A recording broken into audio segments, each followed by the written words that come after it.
So therefore, as a broadcaster, you have to be on all platforms. For us, the opportunity we're providing to broadcaster is that let us provide you with platforms that you can put your content on, so that you can either, if this content is encrypted, so that means for your pay service, or if it is free to air, that means you've got ability to provide services, and then advertising revenue comes through you selling advertising capacity on this free to air service.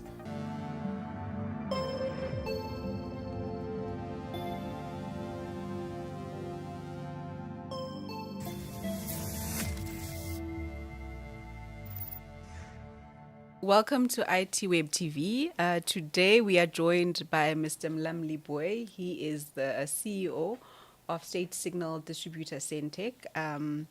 And Mlamli joins us today to just talk about Sentech's business, how the entity is positioning itself in an ever-changing technology environment, and some of the challenges within that in that regard. So welcome, Mlamli. It's nice to have you here. Thank you very much, Simnikiwe. Thank you for inviting me to your studios. Okay, thank you, sir. Appreciate it. Just to get a sense from people, can you just tell us, what does Sentech do? Yes, you may have noticed as you drive along the highways or as you drive around town that you'll see two big towers in the city of Johannesburg. The tallest tower is the Sentech Tower. The other one belongs to other people, but ours is the tall tower in Auckland Park. What does it do, and what do we do as Sentech? We do a number of things. The first one is content distribution, which previously it was called signal distribution. We call it content distribution because of the changes in technologies.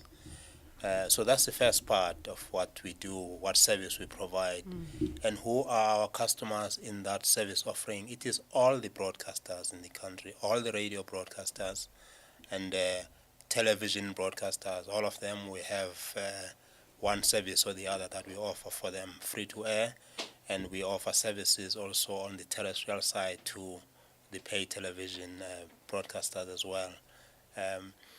The other service that we provide is the service that we call managed infrastructure services, which is basically the sharing of infrastructure, which is we provide capacity for all those wireless providers who want to have a place or locations to position their antennas for their radio networks. And our towers are really well positioned for high size and providing services, or providing good line of sight between two points of connection. And we have in the region of around 300 towers nationally. So that is our managed infrastructure services. And we're also building, as we have previously mentioned, that Sentech infrastructure has to move with the times. We also providing broadband services, wireless broadband services, because as you will know, internet connectivity is key. We saw the need for connectivity during the pandemic.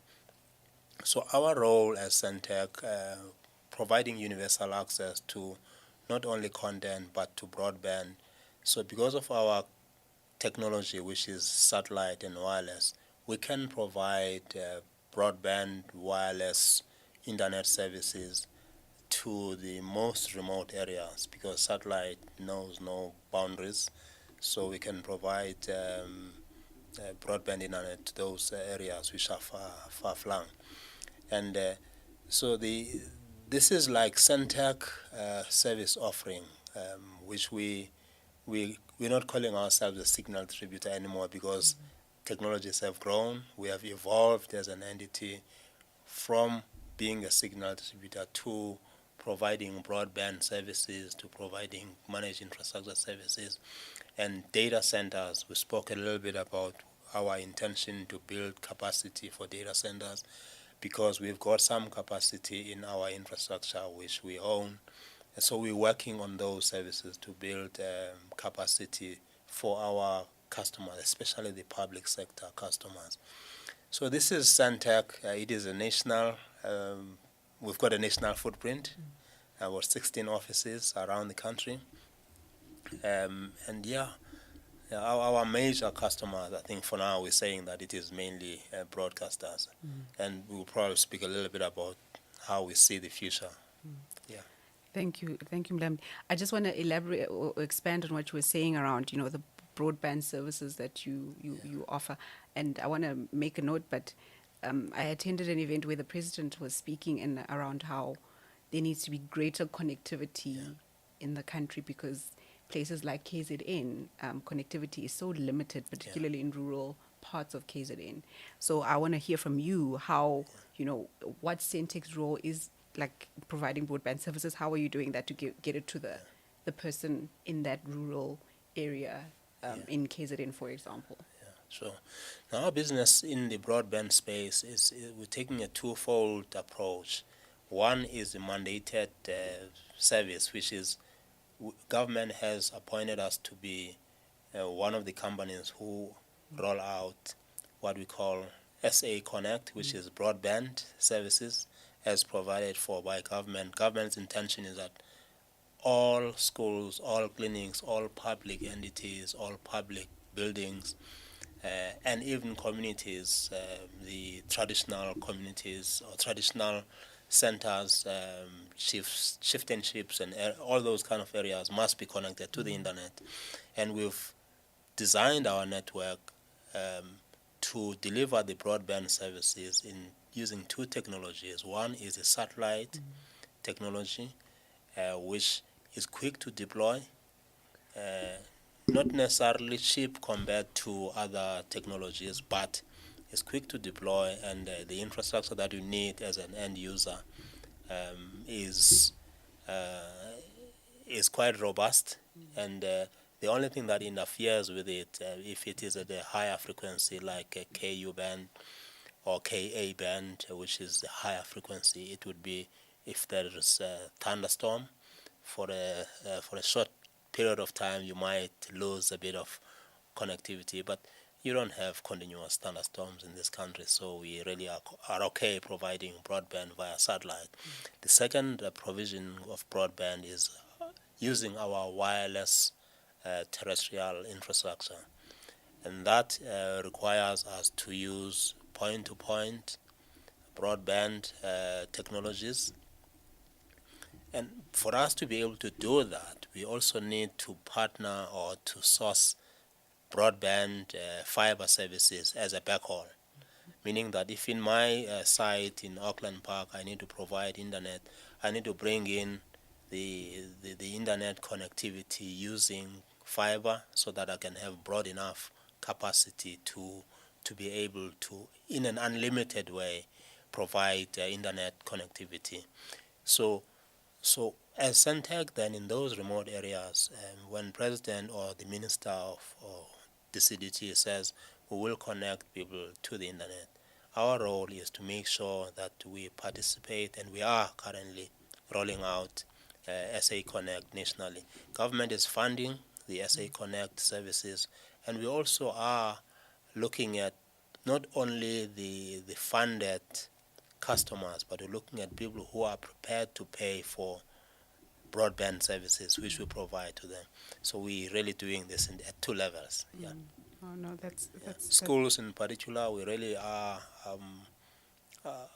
quite committed to ensuring that there is internet in schools. Government is committed because they have done even providing or giving the mandate to the licensed mobile operators that one of your obligations is to make sure that schools are connected to the internet.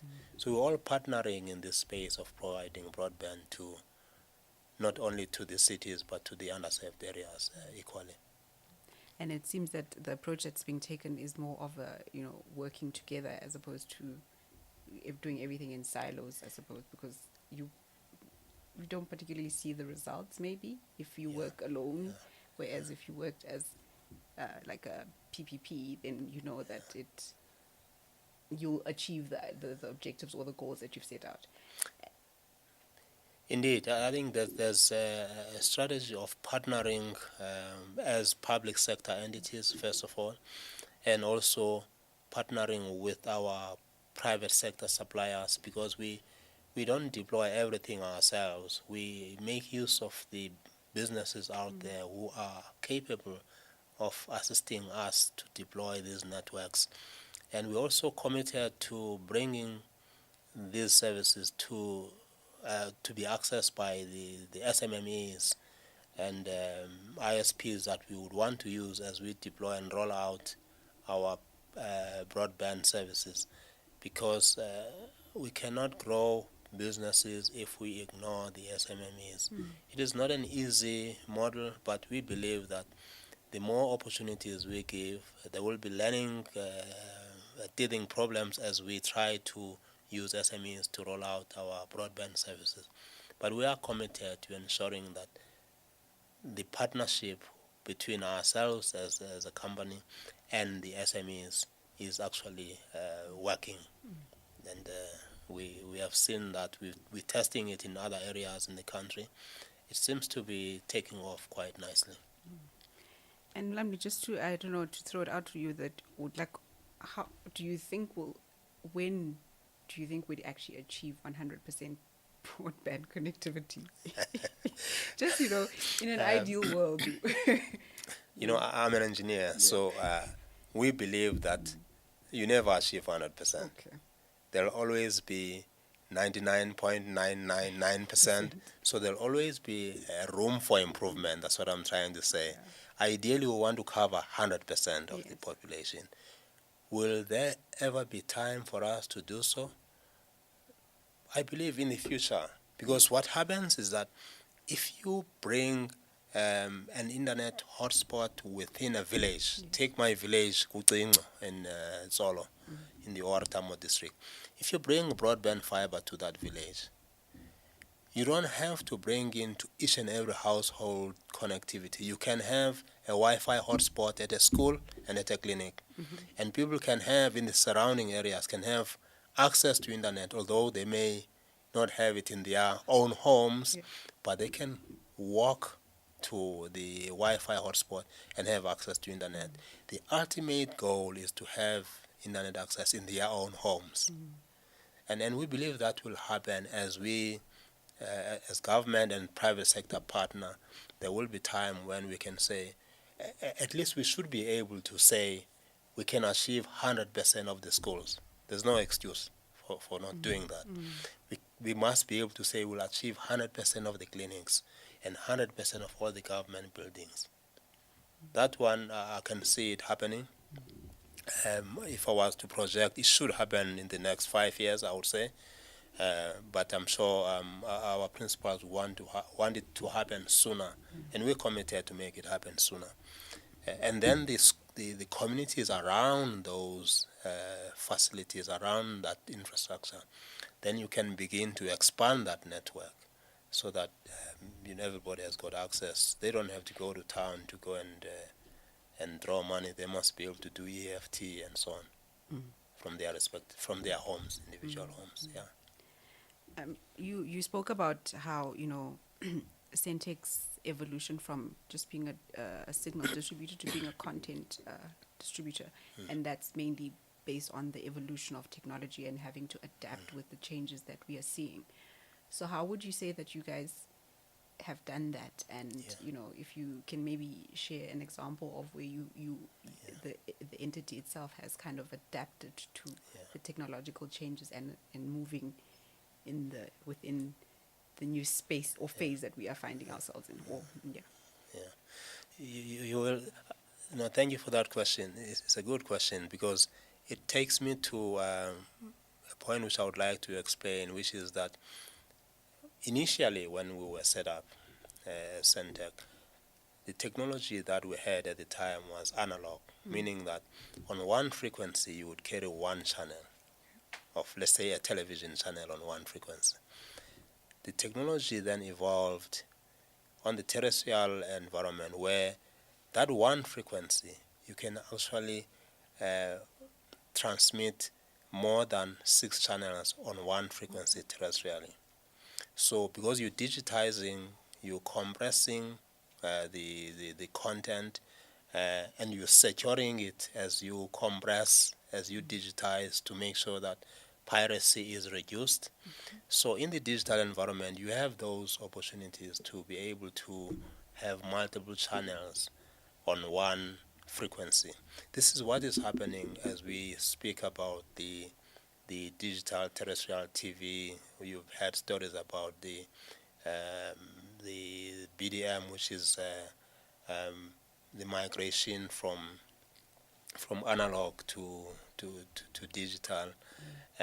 This is what we call broadcast digital migration. So that is something that we've done. Obviously, we're behind in that space if you look at what's happening in the world, but I think that's a story for another day. But what I want to come to is on the technologies. It is digital television that we are currently broadcasting. We have trial digital radio, but it is not in the market yet. And digital radio would have the same, will deliver the same kind of a service where on one frequency you can have multiple channels and be able to have a broadcaster carrying different services, or have many broadcasters being carried on that one multiplex, as we call it. And also now you have interesting developments, which is what we're calling it over-the-top services, which is the OTT services. Now, this, one might say, this is a challenge to the traditional broadcasting platform. We don't see it as a challenge. We see it as an opportunity for growth in that area. But it is not going to replace what you have. It is not going to replace your services that you deliver by satellite, which is one of the services we deliver. You can deliver multiple channels by satellite. But the latest technologies now, which is OTT, on which people can watch series like, or let me say platforms like Netflix or Showmax or any other platform that is available on the OTT technology. That technology, it makes it easier for you to do on-demand services. But as a broadcaster, I would never only use one service as a broadcaster. I would say I will not look at the technology, but I would look at multiple technologies and platforms so that I'm technology agnostic. I'm able to say I'm available on terrestrial TV, I'm available on satellite TV, and I'm available on streaming, which is your over-the-top, so that somebody currently, I mean, you don't, especially the younger folk, they don't watch linear TV, like you're sitting there waiting for 7 o'clock news. Nobody does that anymore, because come 7 o'clock, all the news are now stale because they've been coming through via the OTT platforms and Twitter and all those other services. So therefore, as a broadcaster, you have to be on all platforms. For us, the opportunity we're providing to broadcaster is that let us provide you with platforms that you can put your content on, so that you can either, if this content is encrypted, so that means for your pay service, or if it is free to air, that means you've got ability to provide services, and then advertising revenue comes through you selling advertising capacity on this free to air service. So this is how we've seen then the migration. And broadband, I think you cannot have OTT without broadband. Those two are really cousins, I would say. Yeah, one is a platform on which the other runs. Yeah. So, am I correct in saying that Sentech is the platform on which, because I know that the SABC, if I'm not mistaken, which was last year when they launched their own VOD platform, so is Sentech has provided the ground on which SABC is able to do this, or? You're referring to the SABC Plus? That, yes, that one. That is not a Sentech OTT platform, that one. I think it was done by another service provider. Although I must add that we as Sentech have done POC, proof of concept, and demonstrator for SABC. It was around 2019.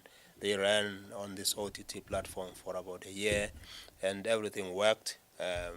But I think the issue of where or which platform they choose is still a process which they are still undergoing now.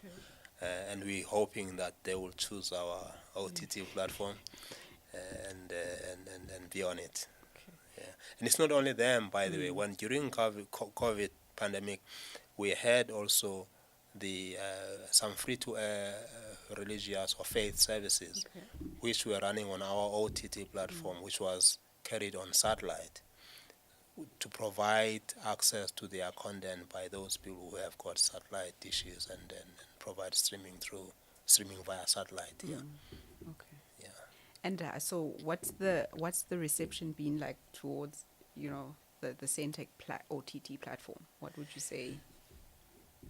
I think it's been good. I mean, it's still early days. It's been good because we have actually developed one for one of our sister entities who does a lot of work in the training and development space, and then we continue to develop that and improve, and we'll continue to improve it for them as they continue to use it. So the uptake.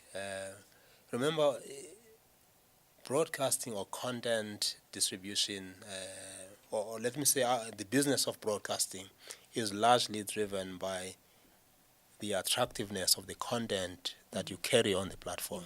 It has nothing to do with platform, whether you're on satellite or terrestrial. If what you're providing is attractive, you're going to get audiences. Because we are not on the audiences side, we're not on the content side. We provide the road on which these vehicles ride on, and therefore we rely largely on our broadcasting customers to ensure that they've got good content running on our platform, and thus increasing for them the audience numbers, which result into the advertising revenue increasing and prosperity for the broadcaster. So it's not necessarily targeted at me as a consumer, right? No, it's targeted. It's really B2B service. I would say business to business, and broadcasters are the one who must say this is our platform, and then Simnikiwe, please can you either subscribe or log on to this or download this app and consume the platform. So we're sitting behind. We are behind the scenes provider of a platform as Sentech. Okay. It makes so much sense now, because when we've written about it, we were always assuming that the assumption is that it's for the consumer, but now that you've explained it, it's B2B, like getting to the sense of, oh no, it's for the broadcasters, and then they can, okay. Indeed. I think there was a myth that Sentech is now competing with its customers. I mean, some people wrote about that. I thought, shame, they don't understand. Let's explain it. Yes. No, we provide a platform. The broadcasters will compete. We can have competing broadcasters on the same platform because we're providing them a white labeled product, which really on it you will not be seeing Sentech, but it's brought to you by Sentech, but we are not selling that brand to the consumer. The consumer will see the broadcaster with the broadcaster's name and log on to that service and consume it. Okay. Oh, thank you for and just to maybe to carry on that, is it I suppose it is a way of how Sentech is evolving, providing such a platform for the broadcasters, where now your business model, is it changing, or is it maybe not changing, but like just an evolution of the business model that was initially of how the entity initially started? It is an evolution in a sense, but maybe let me qualify that statement by saying that on the content side, we don't see ourselves being business to consumer because we don't have a license to do so. Okay. So you have to be licensed by ICASA to be able to broadcast. The license that we have is to be able to carry the licensees on our platform. That we do. The other licenses that we have are the one for providing broadband services. We can provide directly to you as an end user by coming to your house and installing a satellite terminal, and then you've got broadband at your own premises, at your own house. So that one, there's no prohibition in terms of the license that we hold. We can do business to consumer.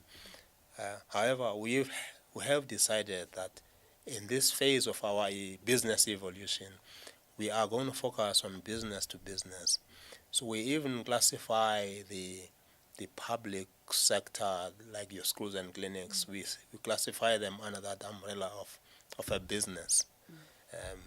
So that when we get to the school, we do that B2B to that area. And then because we want to enable the SMEs, then we say from that point that we have brought to that business, create value for yourself by taking from that point of presence, and then you create your own hotspot, and then you can sell your broadband vouchers to those who want to consume broadband from that area. So we are still focusing largely on B2B. Yes, and we provide service to everybody on the business space.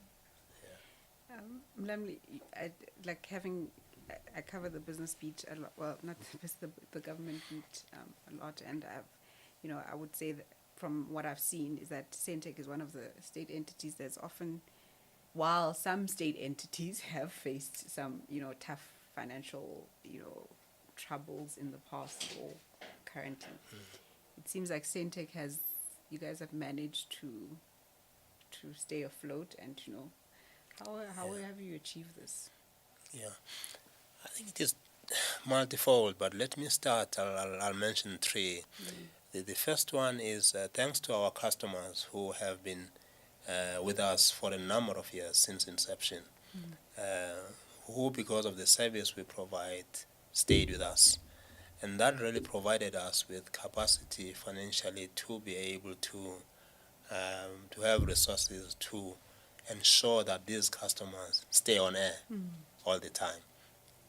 And so that is one point. The other one is, if you look at some of the challenges faced from an ethics point of view, which is maybe one of the questions you're asking here, we at Sentech, we are motivating, encouraging people that we stick to our values.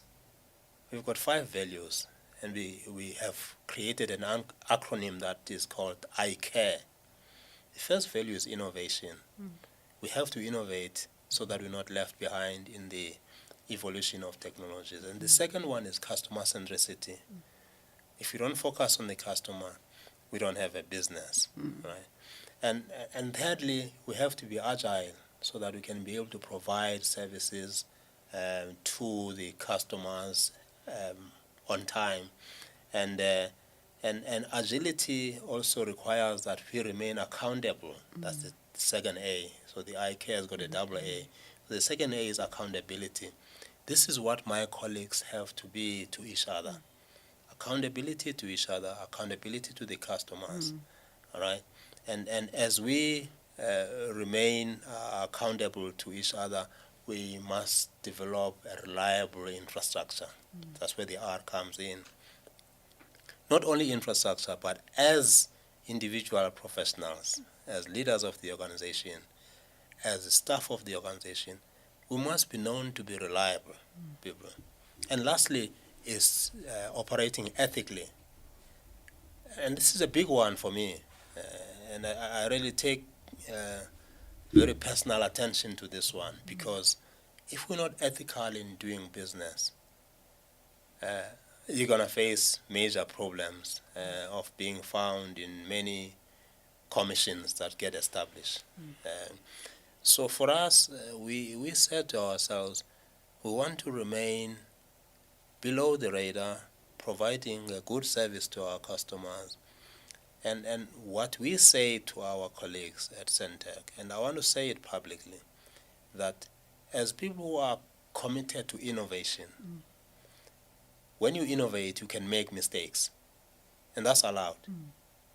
Experiment, make mistakes, that's easy to forgive. But your innovation must not get close to the till of the company, meaning that don't steal, because if you do, then the law will take its course, and unfortunately, I cannot protect you if you break the law. I wouldn't, I can't, and I shouldn't. So why have we stayed afloat? Thanks to the customers, thanks to our staff at Sentech who committed, and thanks to our governing body, our board, who has enabled us to run our business, and with the support of our shareholder. So these are the things that have really helped us. We are a Schedule 3B entity. This is very important for people to know, that as Sentech, we are not allowed by law to go and ask for a bailout from government. So we're a commercial entity owned by the state, but we must raise our revenue from the public, or rather from the marketplace.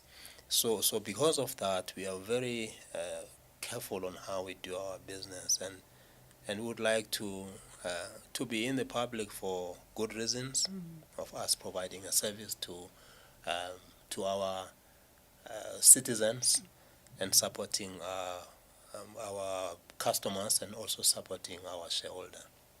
So that's really how we've managed to do this.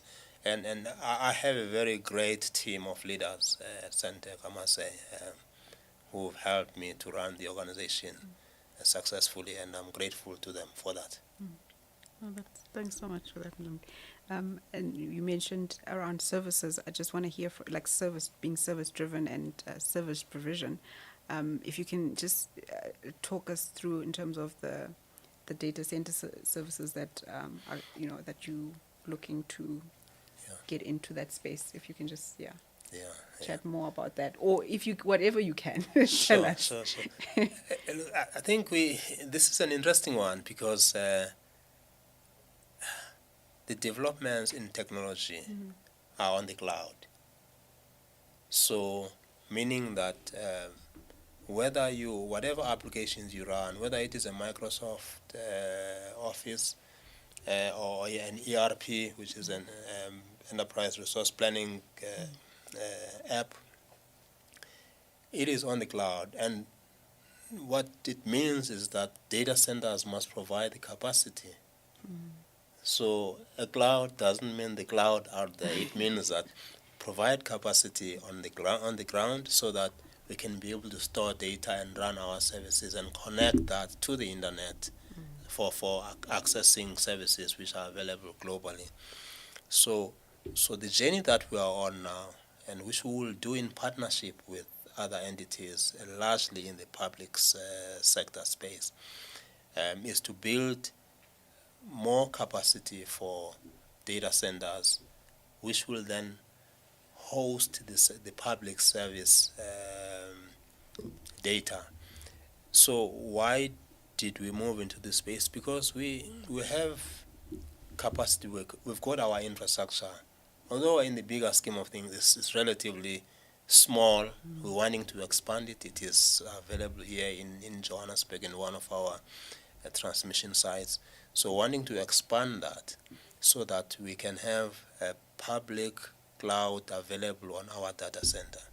And we'll do this in partnership with both private sector and public sector, but we'll remain the custodians and the owners of that infrastructure, so that we can control what goes in and goes out of that infrastructure. Awesome. But I think in due course we'll be able to give more details. But I think for now I hope that suffices to tell you what we're trying to do. No, you do. We'll just wait to hear from you guys when you can Watch this space. Watch this space. And I know that we touched on, I just want to hear your thoughts. We touched on, over the top services, but I just want to hear from you. What do you think of, in the South African streaming market, what's happening with all the players that are are coming, and Yeah, uh, just your thoughts. yeah. I think the South African market is still maturing in as far as the OTT services and platforms are concerned. And this is largely due to the fact that OTT services are directly linked to availability and penetration of broadband. So anyone who says OTT is going to replace traditional broadband next year, I don't think they would have thought it through and considered the contributing factors. It's only at the time when you can say everyone has broadband, then you'll have a bigger pool of viewers and customers who can access that service. So we've got competing OTT platforms in the country on the content side, the Netflix, the Showmax, Amazon, and I'm sure there'll be others who will be coming through. And they're coming through because they see the potential in this market. Can you stop them? No, you shouldn't even think of stopping them.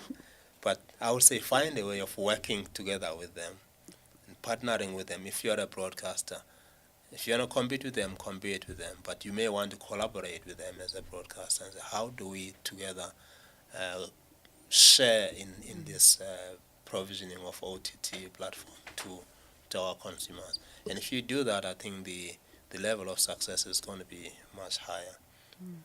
We can't even think of using regulation and law to stop them, as some people want. They think that they can. The regulator must do its job where there is a gap, and I think they're doing their best under the current circumstances. But you're not going to stop OTTs from coming into the country. You answered my question, because I was going to ask you about regulation, and then you, which is fine. Because some other people have, like you said, they think that regulation might be, a way to stop or not, maybe hinder some of the players that are coming into the country. But obviously, I'll just go into the next one, Mlamli, around. I remember you were participating in a roundtable, but it was virtual, it was an ICASA hosted virtual roundtable about the impact of load shedding on business and everything else. And I remember you mentioned some of the costs around diesel, how to keep your sites going when there is load shedding.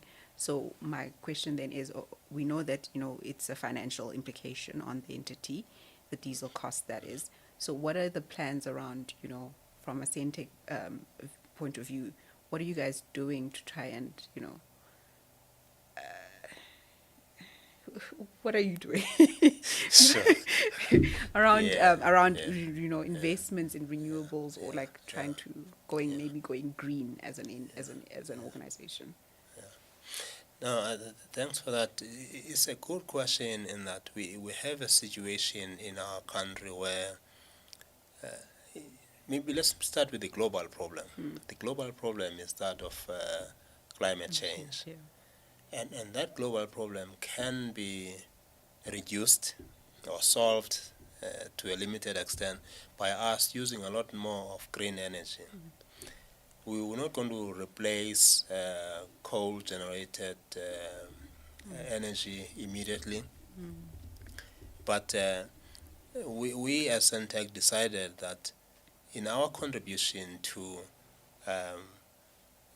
clean environment, we will we've got, as I said, we've got more than close to 300 sites nationally, and we started in our head office deploying a solar plant, which when the sun is shining, at least our energy consumption is reduced.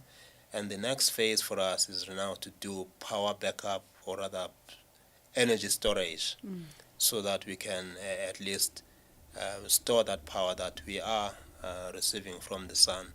And we've done this on about 19 of our sites. We continue to do more sites. That's our target to date, to around 19 of these, especially the major sites.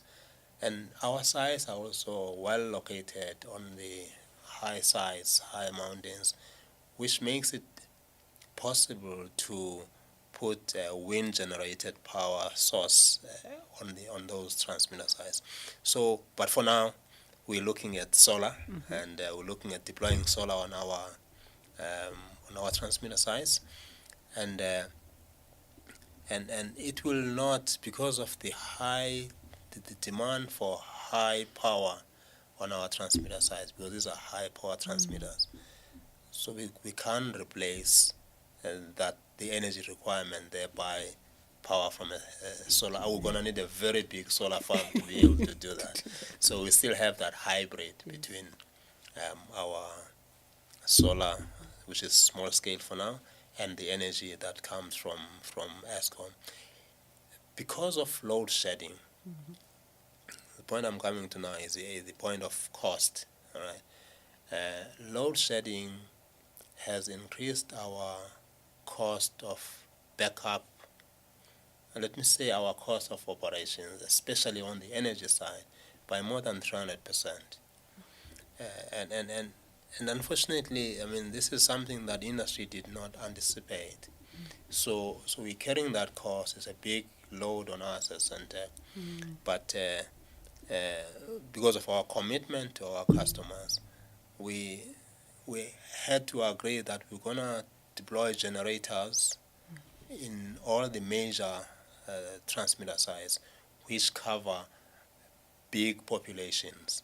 And then we'll slowly deploy those generators and solar to other outlying sites. So, yes, load shedding is hitting us, but we have to continue providing the service, and we are not the only ones who are actually impacted by this, and our customers just continue to demand that they want their services up all the time, which we are providing, and we cannot not do that. So that's our commitment to them. Yeah. I hope that. No, it did. No, it does. It does. Thanks, Mlamli.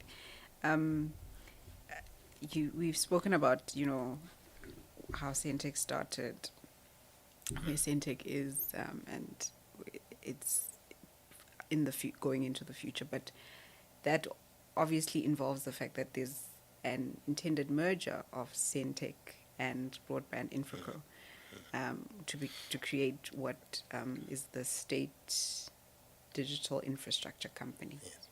So I want to hear from you. What does the future of Sentech look like within that context? Yeah.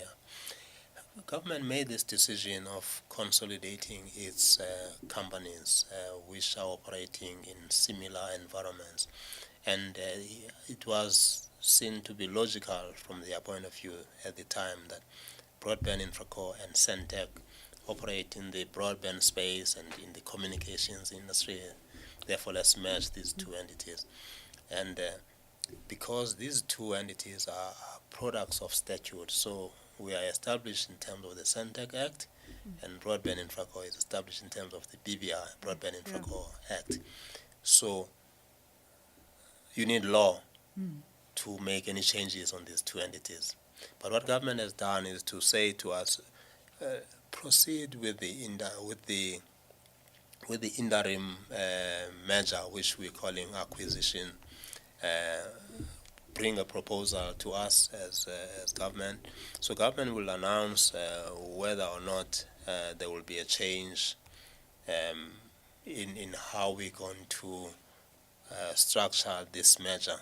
But for now, which we believe this is the way it's going to go. The future of Sentech in the merged entity will remain that of providing wireless broadband services. That's including all the content distribution services, satellite, terrestrial, and so on. And we have Broadband Infraco, who is a fiber provider.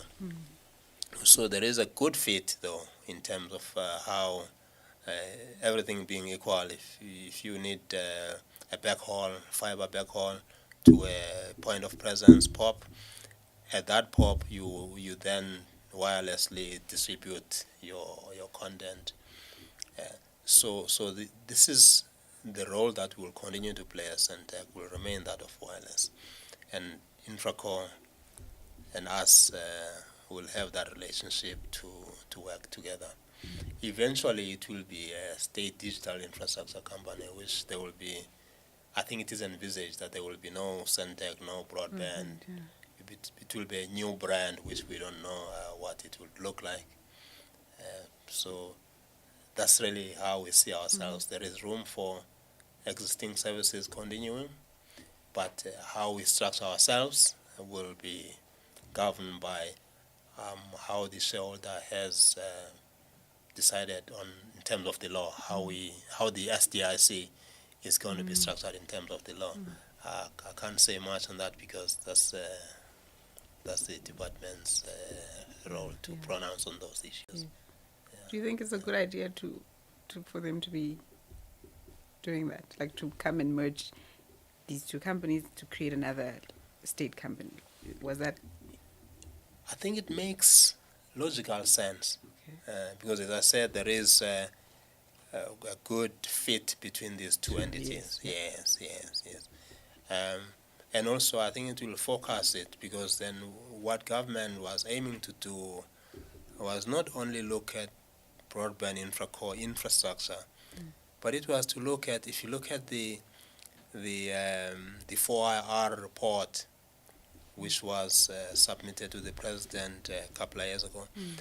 One of the recommendations was that let's look at all the broadband infrastructure that is owned by the state, and let's consolidate this into this one state digital infrastructure company.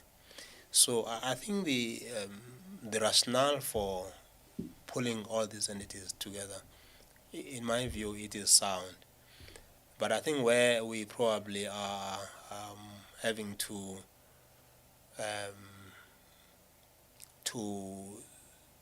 be efficient is the speed of execution in doing these measures and acquisitions. But in terms of the rationale, I see it as a good thing. And having said that, Mlamli, just from would you say are some of the gaps in the public ICT sector space? What do you think is missing, and what needs to be addressed immediately, like maybe in the short term? What would you say? Yeah. Well, access. I think that's really one thing that I would say. If you look at the ICT environment, everyone must have access to ICTs. Meaning that the fact that I live in my village should not discriminate me. The children who grow up in those villages should not be discriminated by technology, because when they finish that matric, they go to university and compete with kids who are miles ahead of them in terms of knowledge of technology. And then that is why you will find that very few of those learners who graduate from the high schools in the rural areas compete fairly with those who are in the good schools in the urban areas. There will be a few, of course, in those areas who are, because of the leadership in those schools, who do even better than those in the urban areas. But there are very few. So where are the gaps? I think it's really on the broadband side. And also on the skills side, we need to train young and old to be very conversant with technology. And those who are already in the technology space with experience, those should be mentoring the younger ones so that we're able to pass on the knowledge to the younger engineers and scientists and social scientists. Because I think one of the challenges that we face as a technology environment is thinking that everybody who works in the ICT space must be an engineer or a technician. You need social scientists in this space so that they can be able to model and tell you as a technologist what the users are needing. So we need a multiple skilled workforce so that we can be able to meet the needs of all our customers. Also investment, I think this is really where I believe we should be investing more. I'll give you the example of this load shedding. It's a problem for everybody, but mobile operators, obviously, in the urban areas, they put backup power, solar and batteries, and then there's a new crime now of people stealing the batteries. Yeah. But what we're finding is that if you go to a village, is that there is no backup power. When there's load shedding, your network doesn't work, basically. So I think a good level of investment is needed in the infrastructure, backing up power, and also expanding the reach of these networks to all areas in our country. No, thank you, Mlamli. I think we've covered most of the, well, not most, all of the all of the questions. Sure. I don't know if you have any, concluding remarks that you'd like to share with, our viewers and from ways about Sentech and just the future. Yeah. No, thank you for the opportunity, Simnikiwe. I think there's two things which are very important for us as a company, is to ensure that we are relevant at all times, and following our value of innovation, we have to continue to be innovative. And this term is used very loosely, but in our environment, we're saying, let's find the problem and the pain points first of all, for our customers. And let's use technologies, whether it's 5G or 6G that is coming. Let's use these technologies to innovate and provide better services for our customers. And I think that what is important for us as Sentech to succeed into the future is partnerships between entities, both public and private sector, and also making sure that our staff is properly trained. Let us invest more on training.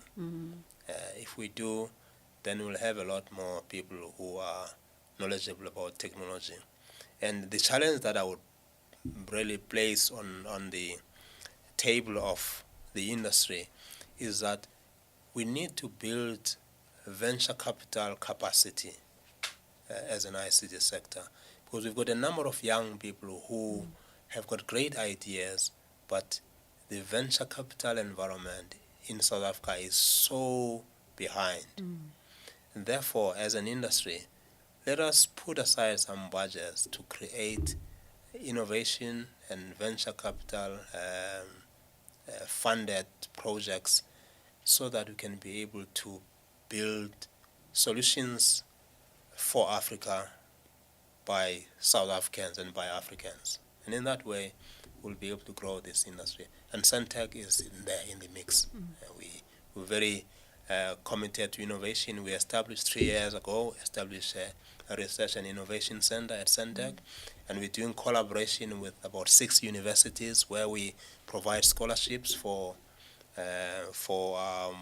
university students, and also research fund. So small as we are, but we're making some contribution. So let us all contribute as an industry. Thank you so much, Mlamli. Thank you, Simnikiwe. That was Mlamli Booi. He is the CEO of Sentech. Thank you for joining us. Thank you so much, Mlamli. Welcome.